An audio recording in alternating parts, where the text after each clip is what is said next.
Hello and welcome back to Seaside Garage and the Porsche 924, which was supposed to be driving a long time ago. In the previous video, everything went pretty nicely and I went to try to set the ignition timing, actually check the timing, and it wouldn't start all of a sudden, which has not been a problem before. I found this connector going into the wiring harness that feeds the starter and the generator, and this is a problem. I cut up the insulation and found out that the wires actually are decent down here. So I'm going to try to just splice a new connector in right here.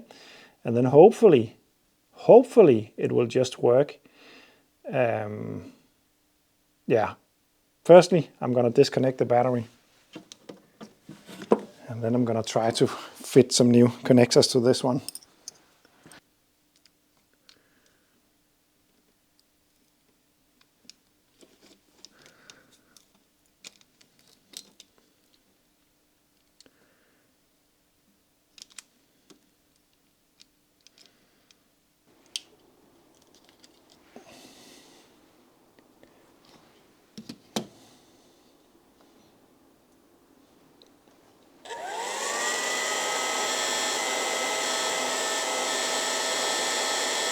So there we go. It's possible to put new shoes on it without the harness being too short. So that's really nice.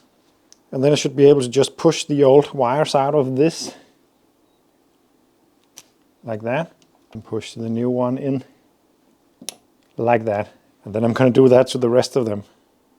Maybe you could see in the background that it was already connected because I actually made it with these to begin with. But those won't fit in the old connector. So I found these kind of shoes with a little hook on it right there that pushes in. So that's the reason why I'm redoing it, because the other install wasn't really clean. I didn't like that. Like so. Now the connector can click into this and hopefully be a little bit more secure.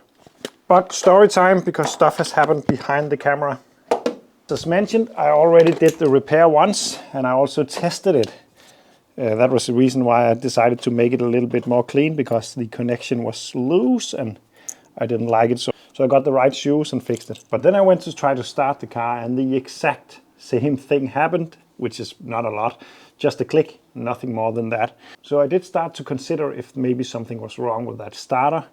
Then I just suddenly had a feeling that maybe something was stuck in the engine or the gearbox or something. So just to make sure and not to worry about that part of it, I decided to turn the engine a little bit on the crankshaft. And as soon as I started to move that engine, it made a click from the starter. And then I went to try to start it and it spun the engine just perfectly. Then I tried to recreate the problem because it would be nice to have on camera, but I haven't been able to, even though I tried quite a lot. But my theory is that the starter gear somehow got jammed into the flywheel and then couldn't get all the way out to start spinning, maybe. I know that sometimes happened on old Moise Miners and stuff like that, but I haven't tried it on a modern car like this. But it just felt that way. Maybe the alignment on the starter is not correct, or maybe, I don't know. At least it's not, I haven't been able to recreate the problem. And if it happens, I know that I just will have to rock the car a little bit forward and backwards in gear, and then it will probably start again. So I'm not that worried about that. But let's just demonstrate.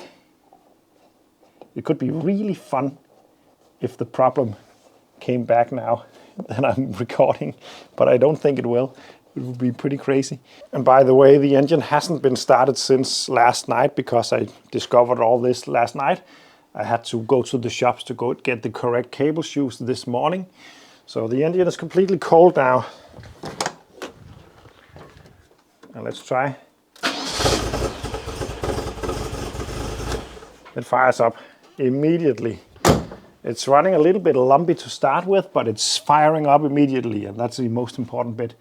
So problem is probably fixed. At least I don't think those wires was the problem, even though they were completely bare and melted. But this will at least make it more reliable, that's for sure, because it was a fire hazard and it was a breakdown waiting to happen to have wires without insulation on them. next to each other with a lot of power going through them. So now that's fixed at least. The other thing I mentioned was that the fuel pump is priming pretty randomly. For instance, if I put it on ignition and flash the high beam,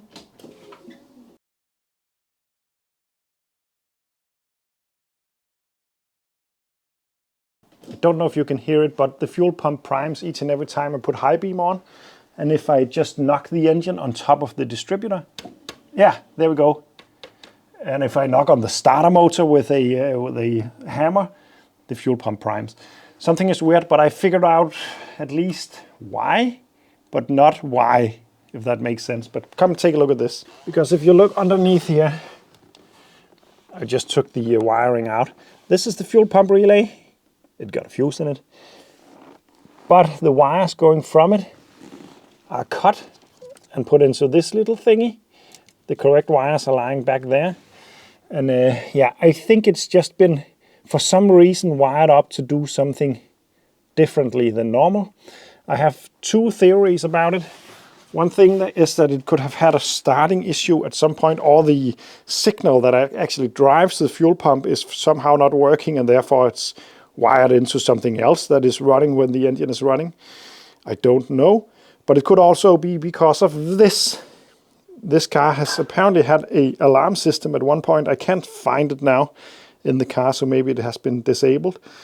But that could be connected somehow to the fuel pump to make the car impossible to start unless you do something with it. So I want to clean that up, but I don't want to do it now because I want the car MOT'd, and then I can start to figure out the wiring and how it's supposed to be and get it back to what's correct, or at least understand why it's made like this.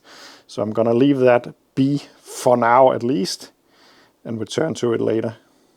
So we are now back on track. Let's just ignore that electrical thing for a moment. What I was trying to do was to start the engine up, get some heat in it to check the timing before the test drive. And that is where we are back at now, a day later, a video later. But let's fire it up.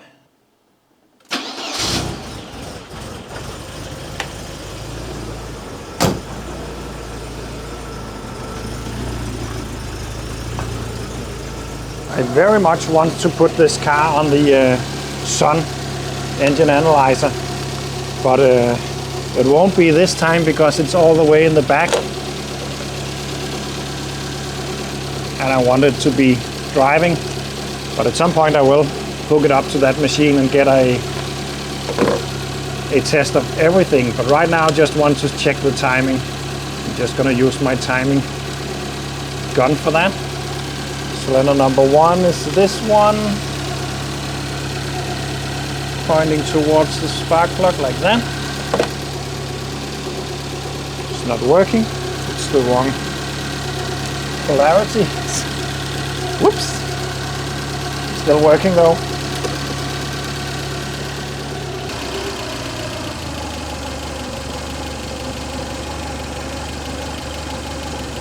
It's more like right here, I'd say.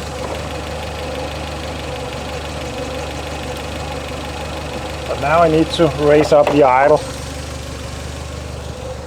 a bit.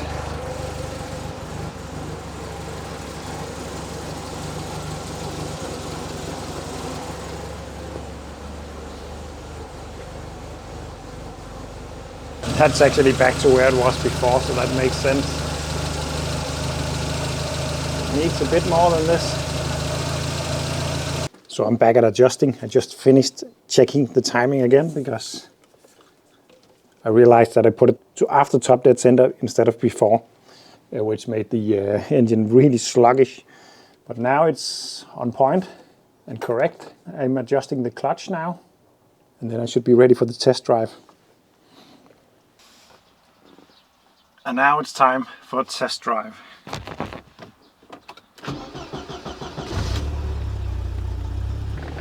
So this will just be a test drive to test if everything works. I want to get the engine up to temperature. I want to check the brakes over. Everything seems fine, but just to be sure before going to the MOT, I'm just gonna test it. It's a cold morning. It's pretty misty. I'm just taking it slow until the engine gets up to temperature.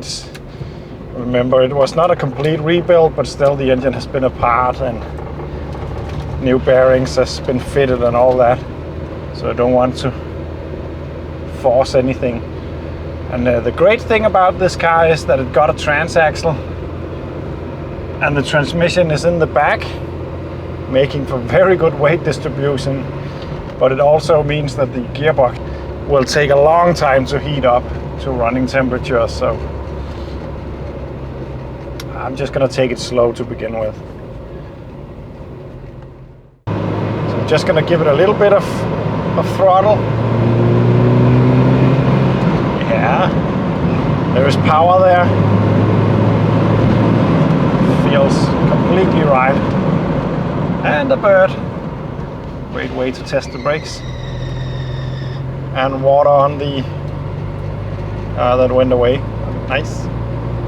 Oil pressure is fine. Charging seems fine. No vibrations. It's tracking pretty much straight. The steering wheel is maybe slightly slanted to the side, but not by a lot. I am not sure actually. It feels right.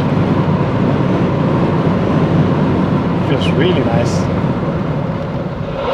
Oh, gotta lock up. I'm gonna go to the pit and get a new set of softs. No, it feels completely nice. I like it in here. Not sure I like the position of the rear mirror because of my height it's taking up a lot of the view. I actually would prefer to have it down here.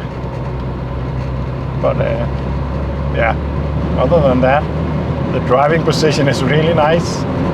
Have to get used to not having a lot of space for my legs, of course, but it feels pretty nice.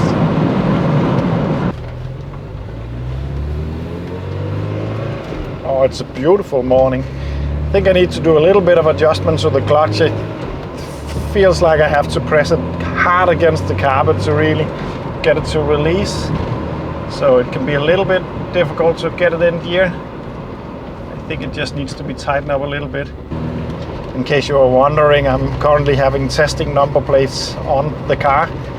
That allows me to test the car after a repair and allows me to go to the MOT and so on.